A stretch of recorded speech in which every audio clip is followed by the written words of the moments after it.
أعوذ بالله من الشيطان الرجيم بسم الله الرحمن الرحيم Assalamu alaikum warahmatullahi wabarakatuh.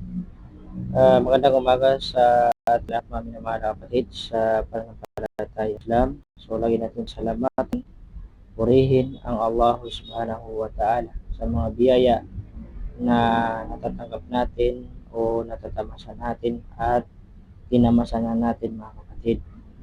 Alam naman natin na ang buhay natin dito sa ibabaw ng mundo ay iksi po. Kaya po silapin natin na yung mga natitirang araw natin, oras natin dito sa mundo ay maigugol natin sa ikinalulugod ng Allah subhanahu wa ta'ala. Alam niyo po ba na mayroong panalangin? Ang panalangin sa pagitan ng adhan at iqama ay ito po ay katanggap-tanggap, katanggap-tanggap ang ating dua, panalangin doon sa oras na yun.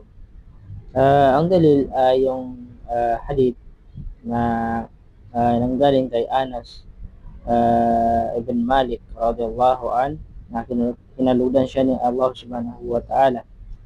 Anong sinabi ng sugo ng Allah sallallahu alaihi wasallam, ad-du'a la yuraddu bayna al-adhan wal iqamah, rawahu at-Tirmidhi. Sa pinakamalapit nitong kahulugan, na sabi ng mahal na Propeta Muhammad sallallahu alaihi wasallam na ang dua, panalangin sa pagitan ng adhan at iqama ay hindi natatanggihan. Hindi natatanggihan, ibig sabihin ay katanggap-tanggap mga kapatid sa Islam.